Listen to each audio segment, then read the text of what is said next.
அல்லேலூயா, அல்லேலூயா, அல்லேலூயா.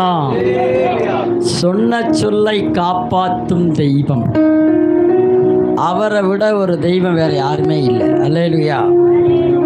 ஆனால் நீ மறந்துடக்கூடாது. என்ன மறக்கக்கூடாது? மறக்கவே கூடாது. சரி, நாம் ஒரு சில பாட்டை பாடி கர்த்தரை மகிமைப்படுத்த போகிறோம். அல்லேலூயா. இந்த சங்கீதத்தில் ரொம்ப முறை நம்ம பாடுறோம், அவர் கிருபை என்றும் உள்ளது. என்றைக்குமே அவர் கிருபை மாறாது. கிருபை கொடுக்க தான் செய்யுமே தவிர எடுக்காது. அல்லேலூயா. 2013 அவங்க சொன்ன மாதிரி, அதாவது அந்த ஒரு நாள் அந்த மாதிரி வரும், ஆனால் எல்லா நாளும் அப்படி இல்லை. அல்லேலூயா. எல்லா நாளும் குமிய தான் செய்யும். அல்லேலூயா. எல்லா நாளும் நம்ம பாக்கெட்டு நிரம்ப தான் செய்யுமே தவிர ஒரு நாளும் குறையாது. கிருபைக்கு எடுக்க தெரியாது, கொடுக்க தெரியும். அதனால் இயேசு ஒரு நாள் கொடுக்காதவரல்ல, நிறைக்க கொடுக்கிற ஒரு அமுக்கி குலுக்கி மடியில் சரிந்து விழ பண்ணுகிற தேவன். அல்லேலூயா. அவருடைய சித்தத்தின்படி நடக்கிறவர்களுக்கு கொஞ்சம் அப்படியே என்ன பண்ணுவோம், அப்படியே லைட்டாக சில பாதைகள்லாம் போவோம். அந்த பாதையில் நம்ம போகும்போது அவரை மறக்கக்கூடாது. தாழ்வில் நம்மை நினைத்தவரை துதியுங்கள். அப்போ விசுவாச பாதைனா என்ன அப்படின்னா, எல்லாம் வச்சுக்கிட்டு ஓடுறோம் இல்லை. 1 ரூபானாலும் 5 ரூபானாலும் சூப்பர் நேச்சுரல் மணி. என்ன மணி? Super natural. என்ன? இயற்கைக்கு அப்பாற்பட்ட ஆசீர்வாதம். ஒருவேளை உங்களுக்கு 1 லட்சம் 2 லட்சம் கோடி இதெல்லாம் உங்களுக்கு பெருசாக தெரியலாம். ஆனால் ஒன்றுமே இல்லாதவனுக்கு 1 ரூபா கிடைச்சாலும் எவ்வளோதானா? பெரியது. அப்போ சில வேலைகளில் நாம் என்ன பண்ணுறோம், ஆண்டவர் அந்த வழியால் நம்ம போய்கிட்டு இருக்கும்போது அந்த நேரத்தில் நீ நல்லா இருந்தாலும் என் தேவன் தம்முடைய ஐஸ்வர்யத்தின்படி உங்கள் குறைவுகளை கிறிஸ்து இயேசுக்குள் மகிமையிலே நிறைவாக்குகிறார். உனக்கு ஒன்றுமே இல்லாத நேரத்திலையும் என் தேவன் தம்முடைய ஐஸ்வர்யத்தின்படி உங்கள் குறைவுகளை கிறிஸ்து இயேசுக்குள் மகிமையிலே நிறைவாக்குவார்.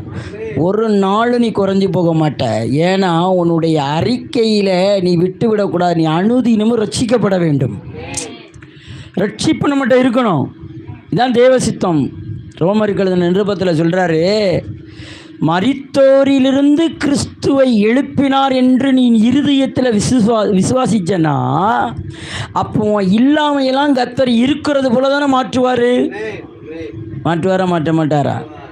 நான்லாம் சில நேரம் ஒன்றுமே இல்லாத நேரம் ரொம்ப சந்தோஷமாக இருப்பேன். ஏன்னா எனக்கு நிறைய வரும். அல்லேலூயா. அதே மாதிரி நிறைய இருக்கிற நேரத்தில் ரொம்ப சந்தோஷமாக இருப்பேன். ஏன்னா எனக்கு இன்னும் நிறைய வரும். அல்லேலூயா. நம்முடைய தாட்டை என்ன பண்ணக்கூடாது? மாற்றவே கூடாது. ஏன்னா கிறிஸ்துவுக்குள்ளே நாம் இருக்கிறோம், அவரை விசுவாசிக்கிறோம். மரித்தோரிலிருந்து உயிர்த்தெழுந்த இயேசு, நான் மரித்தாலும் அவர் மரிக்க மாட்டார். என்னை எழுப்புகிறவர் ஒருத்தர் இருக்கார். அப்போ உனக்குள்ளே என்ன வேணும்? விசுவாசம் வேணும். என்னதான் வேணும்? என்னதான் வேணும்?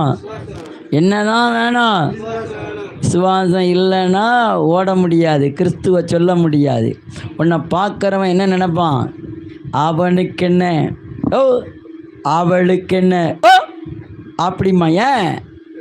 ஏன்னா நம்ம விசுவாசத்தில் இருக்கிறனால நமக்கு என்றைக்குமே என்னதில்லை, குறைவே இல்லை, எல்லாம் நிறைவு. இன்னைக்கு பாடத்தை படிச்சுக்கிடணும். எல்லா நிறைவு உனக்கு இருந்தாலும் 10,000 முறை நீ இந்த வார்த்தையை சொல்லணும். பிலிப்பியர் 4:19. இல்லைனாலும் 10,000 முறை சொல்லணும். எப்படி? இன்னைக்கு நாம் தோந்து போகிற நிலைமை என்ன தெரியுமா? இருக்கும்போது வசனத்தை விட்டுறது, அறிக்கைகளை விட்டுறது. இல்லாத போது தான் ஜங்கரா ககரா கக ககா கக ககா ககபா கபா கபா கபா. எப்பொழுதும் நேற்று இரவு எனக்கு தேவன் கற்றுக் கொடுத்தார். என்ன கற்றுக் கொடுத்தாரு? நீ எப்பொழுதுமே இருக்கிறது போலவே என்ன பண்ணு, என் வசனத்தை சொல்லிக்கிட்டே